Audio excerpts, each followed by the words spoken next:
আওয়ামী লীগ কখনো ভাবেনি যে আমার এইভাবে পতন হবে। মানে উনি আওয়ামী লীগের নেত্রী এত শক্তভাবে কামড় দিয়ে ধরেছিলেন যে উনি নিশ্চিত হয়েছিলেন যে কখনো আমার পরাজয় হবে না, কখনো এই দেশ থেকে আমাকে পালিয়ে যেতে হবে না। কিন্তু হিতে বিপরীত হয়ে গেছে। একটি জিনিস আপনারা বলুন তো, অন্যায় কখনো বাপকে ছেড়েছে?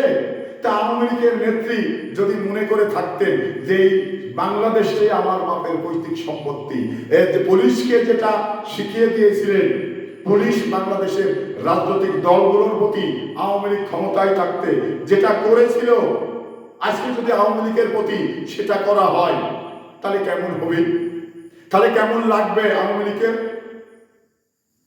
কারণ আওয়ামী লীগ তো শিখিয়েছিলেন, আওয়ামী লীগ তো জঙ্গি নাটক সাজিয়েছিলেন, আওয়ামী লীগ তো মানে বিচার বহির্ভূত গুলি মেরে ফেলেছিলেন। তাহলে আওয়ামী লীগের প্রতি যদি আজকে রাষ্ট্রের পুলিশ এই কাজগুলো করেন তাহলে আওয়ামী লীগের কেমন লাগবে?